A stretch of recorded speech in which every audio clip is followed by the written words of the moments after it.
And definitely we are going to lose our nuclear weapons and stuff, जिसकी वजह से फिर हम फाइनेंशली एंड स्टेटिस्टिकली उतने स्ट्रांग नहीं रहे। ये एक बड़ा अच्छा ढकोसला है जो हम सारे खुद को देते हैं कि खुदा ना खास्ता कल को कुछ हुआ तो we are going to destroy India in minutes and stuff like that. और अगर हम अपने एटॉमिक प्रोग्राम पे या किसी भी सिस्टम पे हम कॉम्प्रोमाइज़ करते हैं तो हमारी जो खुद मुख्तारी है इसमें ये जो है खतरे में है। तो ये इसको नहीं, पाकिस्तान को नहीं करना चाहिए। मुश्तरका गवर्नमेंट है पीडीएम की, 12 से 14 जमातें इसमें शामिल है। एक स्टेटमेंट कुछ और देता है, अगले दिन इनकी स्टेटमेंट बदल जाती है। तो इन लोगों को कोई दीन ईमान नहीं है, ये कुछ भी कर सकते हैं पाकिस्तान के लिए। तो नहीं करना चाहिए मुकम्मल तौर पर। हाँ, अगर प्रोसेस स्लो डाउन करने की बात होती है और उससे हमारी इकोनॉमी जो है वो दोबारा स्टेबल होती है, कि पाकिस्तान ने अपनी सोवरेनिटी कायम रखने के लिए ही ये सिस्टम जो था ये बनाया था, एटम बम भी, मिसाइल भी, और उसके लिए हमारा ज़्यादातर बजट भी इन्हीं चीज़ों में खर्च होता है। हेलो व्यूअर्स, अस्सलाम वालेकुम। पाकिस्तान, नमस्ते India. This is your host Amnad and you watching my YouTube channel. आज हम लोग बात करने वाले हैं इंटरनेशनल मॉनेटरी फंड की तरफ से एक और कंडीशन सामने आई है जिसमें ये कहा गया है कि Pakistan has to give up on its missile system. Pakistan को अपने मिसाइल सिस्टम पर जो है वो गिव अप करना होगा और उसी के साथ साथ अपने डिफेंस सिस्टम को स्लो डाउन करना होगा। तो ये चीज़ जो है ये पाकिस्तान को बहुत हार्डली हिट करने वाली है।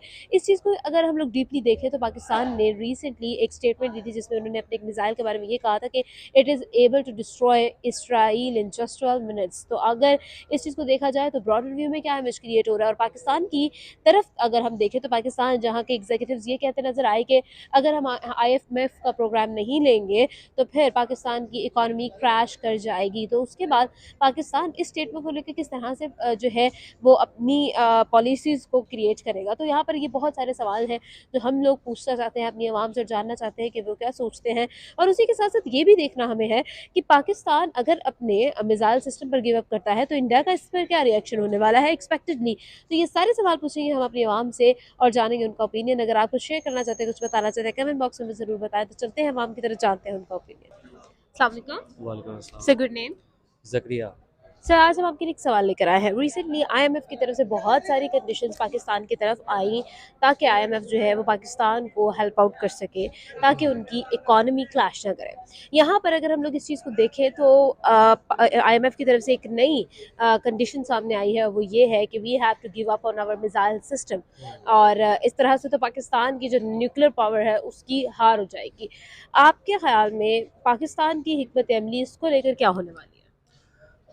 एक तो सबसे इम्पोर्टेंट बात अंडरस्टैंड करने वाली ये है कि आईएमएफ की तरफ से इस तरह की condition, this is not for the first time that we are going to see conditions जो कि उनकी तरफ से लाई जाती हैं। और वो कंडीशंस हमेशा से आपको एज अ स्टेट जो आपकी स्ट्रेंथ है या आपकी जितनी भी सराउंडिंग्स की स्ट्रेंथ है, जैसे for example most of the time they tell us that how we should behave with our partners, how we should behave with our neighbours, हमारे जो फॉरेन रिलेशनशिप्स हैं डिफरेंट स्टेट्स के साथ वो कैसे होने चाहिए। तो ये हमेशा से एक चीज़ चलती रहती है कि they tell us definitely they are going to give us money. तो उनका हमेशा से ये प्लान होता है कि वो उसमें से वो रिजल्ट्स निकाल पाएँ जो अल्टीमेटली वो चाहते हैं। और सिमिलरली अगर आईएमएफ की तरफ से अभी भी इस तरह की कोई कंडीशन है विच आई रेड अबाउट इट, तो this is a clear point जहाँ पे वी नीड टू अंडरस्टैंड कि ये एक पॉइंट है और इससे अगले जितने भी पॉइंट्स होंगे उन पे they are doing all this thing, क्योंकि we need money and in response उनको अपने जो हैं वो सर्टन गोल्स अचीव चाहिए। मेरा ख्याल है पाकिस्तान की, देखें, द पॉइंट इज़ कि जो हमारे इसमें डिसीजन मेकर्स हैं या stakeholders and they definitely think about broad perspective, लेकिन वो ब्रॉड पर्सपेक्टिव अगर इंडिविजुअल के हिसाब से देखें तो that's a right thing, but अगर हम उसको एज अ स्टेट देखें तो वो एक बड़ी प्रॉब्लमेटिक चीज़ है। And definitely we are going to lose our nuclear weapons and stuff, जिसकी वजह से फिर हम फाइनेंशली एंड स्टेटिस्टिकली उतने स्ट्रांग नहीं रहेंगे जितने स्ट्रांग हम इस वक्त हैं। So this is the point where we need to understand कि ये बिल्कुल इस पे एग्री नहीं करना चाहिए and we should come up with some better plan, right. तो वी ऑल नो कि पाकिस्तान ने अपने न्यूक्लियर पावर पर जितना फोकस किया है, जितना ज़्यादा उन लोगों ने उस चीज़ को इम्पोर्टेंट समझा है, इट इज़ जस्ट बिकॉज हम लोग जो है we are having a rivalry with India. तो आपके ख्याल में how they are going to react on this news? The Indians, right? Yeah. Okay, so definitely they would be very happy about it. And again, वही सारा ज़ाहिर है India को आप कभी भी निगेट नहीं कर सकते।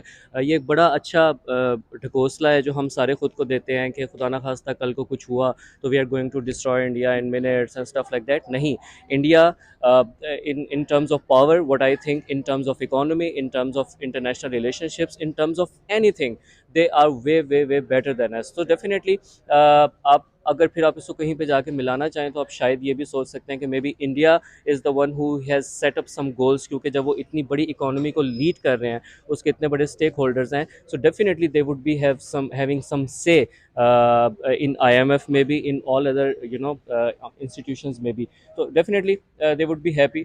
And what I think कि इसी तरह की वो चीज़ें हैं, मेरा ख्याल है कि अब वो टाइम भी नहीं रहा जब गोलों बारूदों की जंगें हों। यही वो जंगें हैं जिनसे आप किसी स्टेट को कमज़ोर कर सकते हैं, और यही वो जंगें हैं जिससे आप उनकी सालमियत और ख़ुद मुख्तारी पे बड़ा इजीली अटैक कर सकते हैं। राइट सर, यहाँ पर I would ask another question, how do you think कि पाकिस्तान की अगर हम लोग बात करें, Pakistan is not self sufficient in its systems, even if it's the medical system, the medical field and the IT field we say, तो आपके ख्याल में how we can do better in these fields so we can actually as a whole grow our economy? Okay, I guess to excel मेरे नज़दीक सबसे ज़रूरी point ये है कि हमें सबसे पहले इस बात को मानना पड़ेगा कि that we are not self sufficient. आप अपने में, मैं आपको कहूँ कि आप बहुत अच्छी हैं, आप मुझे कहें आप बहुत अच्छे हैं, तो ये हमारी अंदर की एक बात है। But when we compare it with the international standards and the economies and the way people are doing their work, for example if you talk about all the establish states, so अगर हम उनके साथ comparison करते हैं, so we are not self sufficient. So this is the first point I guess we need to understand that we are not self sufficient. And then हम आवाम जितना भी जो कुछ भी चाहते रहें, मेरा ख्याल है स्टेट लेवल के जो हम गोल्स अचीव करना चाह रहे होते हैं, उसके लिए जो स्टेप्स हैं वो भी स्टेट लेवल की तरफ से लिए जाते हैं, तभी हम एज अ सोसाइटी स्टेट के बताए हुए तरीकों पे चल के मेरा ख्याल है कि इसको हम बेहतर कर सकते हैं। So the first thing is कि we are not self sufficient, and if we need to do it, so our policy makers, our people who are sitting in powerful positions, they need to understand, okay, where we see our country in next 10 years in field of medical, in field of IT, in field of technology, anywhere. So here, if we talk about the actual, the reasons, do you see the flaws in the fields that we can't even grow, and how you think we can overcome them so we can grow and excel in these fields? Definitely again वही बात है कि हमें सबसे पहले तो ये understand करना पड़ेगा। दूसरे नंबर पे प्रायोरिटीज़ की बहुत देखें, आज जितने भी लोग, I will not take any names definitely, but आज जितने भी लोग स्टेक होल्डर्स हैं, जितने भी लोग इस पावर में हैं कि वो कुछ कर सकें, उनकी प्रायोरिटीज़ बहुत डिफरेंट हैं। Maybe they are concern about their terrorism and stuff, maybe they are concern about, they are more concern about how maybe they are concerned about the chaos in the society. So until unless we are not going to have people in the power जिनकी priority ये हो कि पाकिस्तान को technology में कहीं खड़े होना चाहिए, पाकिस्तान, आप मुझे कोई भी एक पॉलिसी बता दें जो इस चीज़ को मेक श्योर करती हो, ख़ास तौर पे हाँ हम यूथ के लिए कुछ करना चाहते हैं, हम उनको लैपटॉप दे देते हैं, IT में थोड़ा बूम आता है, but then this is the one case in the history. So definitely we need people जो कि इस चीज़ को देखें कि okay where we need to see Pakistan by 2040 और by 2050, this would be the point. They would be coming bring opportunities, they would be bringing certain kind of rules and laws जिसकी वजह से लोग इस तरफ जाएंगे, and this would be the point शायद जहाँ पे हम इसको गेन कर सकें। बिल्कुल ठीक है, बहुत शुक्रिया सर, हमारे साथ मौजूद थे। अस्सलाम वालेकुम। वालेकुम सलाम। Sir good name? मेरा नाम बिलावल है। बिलावल सर, आज हम आपके लिए एक सवाल लेकर आए हैं, और सवाल जी ये है कि IMF ने पाकिस्तान पे अगर हम लोग बात करें तो IMF ने अपने प्रोग्राम के लिए पाकिस्तान पर काफ़ी सारी कंडीशंस जो है सामने रखी, जिसमें से एक कंडीशन ये है कि Pakistan has to give up on its missile system. तो आपके ख्याल में एक और ये भी कहा गया है कि जो एक तो मिसाइल सिस्टम को गिव अप करना है, और ये भी कहा गया है कि डिफेंस का जो सिस्टम है उसको स्लो डाउन करना है, क्योंकि हमारा बहुत सारा जो बजट है वो डिफेंस पे जा रहा है। आपके ख्याल में पाकिस्तान जो है वो इस चीज़ को किस तरह से लेगा, और उसका रिएक्शन क्या होगा इस चीज़ पर? मेरा मानना ये है कि जो इस वक्त गवर्नमेंट है हमारी, ठीक है, तो जो इस टाइम मुल्क के हालात भी चाह रहे हैं कि $1 अरब की खातिर मतलब कि सब कुछ मतलब कि महंगाई में फुल टाइम इजाफा हो चुका हुआ है। पेट्रोल की प्राइसेस आप देख लें, इन्फ्लेशन रेट देख लें आप, हर चीज़ का मतलब कि कोई हिसाब किताब नहीं है, यहाँ पे कोई पूछने वाला नहीं है। $1 अरब की खातिर सब कुछ दाव पे लगा दिया इन लोगों ने। तो मेरा नहीं ख्याल कि ये लोग मिसाइल सिस्टम पे भी जो है वो कॉम्प्रोमाइज़ ना करें, ये इस पे भी कॉम्प्रोमाइज़ कर लेंगे। कर लेंगे। तो आपके ख्याल में सर, आपको नहीं लगता कि अगर हम लोग बीइंग ए न्यूक्लियर पावर देखें तो पाकिस्तान ने काफ़ी सारी चीज़ें जो है हमें बीइंग ए न्यूक्लियर पावर देखने की वजह से रुकी हुई हैं। अगर हम लोग इंटरनेशनली देखें तो पाकिस्तान की एक बहुत बड़ा प्लस पॉइंट है that Pakistan is a nuclear power and very strong in it. तो आपको नहीं लगता कि अगर हम लोग इस चीज़ पर गिव अप करेंगे तो that would not be good for Pakistan as a sovereignty, as its sovereignty? क्या लगता है? बिल्कुल ऐसे ही है कि पाकिस्तान एक एटॉमिक स्टेट है और इसकी बहुत सारी जिम्मेदारी हैं। और अगर हम अपने एटॉमिक प्रोग्राम पे या किसी भी सिस्टम पे हम कॉम्प्रोमाइज़ करते हैं तो हमारी जो खुद मुख्तारी है इसमें ये जो है खतरे में है। तो ये इसको नहीं, पाकिस्तान को नहीं करना चाहिए किसी भी सूरत में। तो आपके फिर like there are two things, अगर हम पाकिस्तान की बात करें तो आईएमएफ का जो प्रोग्राम है, एट द सेम टाइम हमारे एग्जीक्यूटिव्स खुद कहते हैं, हमारी गवर्नमेंट्स खुद कहती हैं कि हम लोग जो है आईएमएफ के प्रोग्राम के बगैर जो है हमारी इकोनॉमी क्रैश कर जाएगी। और उस on on the other hand Pakistan is saying, Pakistan के एग्जीक्यूटिव्स ये कहते हैं कि हम घास खा लेंगे लेकिन न्यूक्लियर पावर का जो ये सिचुएशन है इसको हम लोग जाने नहीं देंगे अपने हाथ से। तो ये दो अलग अलग स्टेटमेंट्स हैं जिस पर किस तरह से कॉप अप करेंगे ये लोग।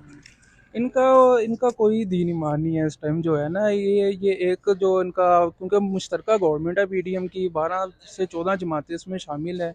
एक स्टेटमेंट कुछ और देता है, अगले दिन इनकी स्टेटमेंट बदल जाती है। तो इन लोगों को कोई दीन ईमान नहीं है, ये कुछ भी कर सकते हैं पाकिस्तान के लिए। इनका कोई मुफादात यहाँ पे है नहीं, क्योंकि इनके सारे जितने भी एसेट्स हैं इनके बाहर पड़े हुए हैं। इन्होंने ना इधर रहना है और ना इन लोगों को हमारी फ़िक्र है, ना एटॉमिक एसेट्स की इनको फ़िक्र है। ये लोग जो हैं फिल वक्त कर्जा लेंगे और चले जाएंगे। इनका कोई ऐसा मुफादात पाकिस्तान के साथ जुड़े नहीं हुए। बिल्कुल ठीक है। तो सर आपको क्या लगता है कि हम लोग अगर इसी चीज़ को देखें तो आईएमएफ के प्रोग्राम्स पर पाकिस्तान कितनी देर चल लेगा? आपको नहीं लगता कि अब ग्राउंड पर सिस्टम्स को स्ट्रांग होने की ज़रूरत है, हमें अपने पाँव पर खड़े होने की ज़रूरत है, ये पाकिस्तान में कब आएगा?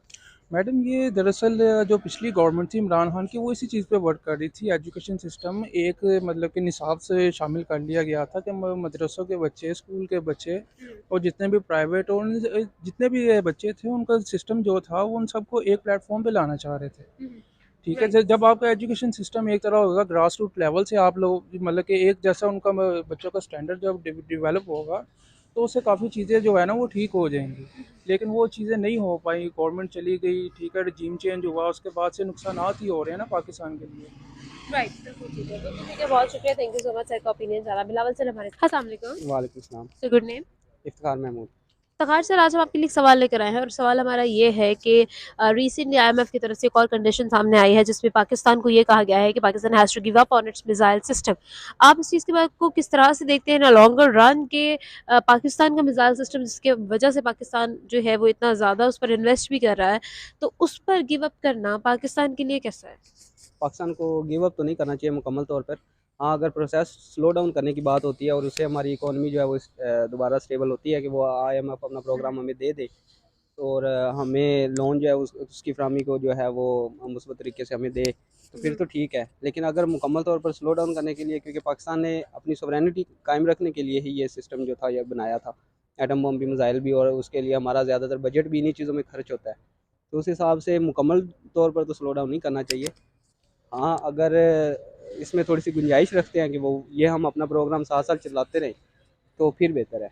तो आपके ख्याल में सर लाइक जिस तरह से आईएमएफ की तरफ से कंडीशंस आ रही है जो कि सवेयर है, लाइक आप खुद जानते हैं पेट्रोल की प्राइसेस को कितना इंक्रीज़ किया गया है और ये आईएमएफ की कंडीशंस की वजह से किया गया है। फिर उसके बाद हमारी जो लग्जरी आइटम्स हैं उन पर 25% जो है उन्होंने टैक्स लगा दिया है। जीएसटी पे टैक्स जो है वो इंक्रीज़ कर दिया गया। Each and every thing, this whole inflation game is because of IMF. उसके बाद अगर हम लोग ये बातें भी मानेंगे तो आपको नहीं लगता this is way too much to just for a program? और अगर हम लोग यही चीज़ अपने ग्राउंड लेवल पर बेहतर करने की कोशिश करते हैं तो मे भी हमें आईएमएफ की ज़रूरत ना पड़े। ग्राउंड लेवल पे इसे बेहतर करना तो ये है कि अगर हमारी जो गवर्नमेंट है वो अपने ही रिसोर्सेज को ज़्यादा, अपने मुल्क की जो रिसोर्सेज है उनके यूज़ करना शुरू कर दे, बाहर से चीज़ें ना ले, तो फिर ग्राउंड लेवल पे ये बेहतर हो सकता है। लेकिन अगर ये कहना कि अब हम वो रिसोर्सेज यूज़ करना शुरू कर देंगे तो वो भी टाइम कंज्यूमिंग है, बहुत ज़्यादा टाइम उस पर भी लग जाएगा। तो तब तक तो अगर वो कहते हैं कि मुल्क हमारा क्रैश कर रहा है तो क्रैश तो कर जाएगा मुल्क। तो अगर वो ये करना है तो वही आपका जो एटॉमिक रिसोर्स वाला जो प्रोग्राम है उसे स्लो डाउन थोड़ा सा कर दें अपनी economy. Pakistan like IMF says कि हमें गिव अप करना है, तो फिर पाकिस्तान को क्या वाकई में गिव अप करना चाहिए?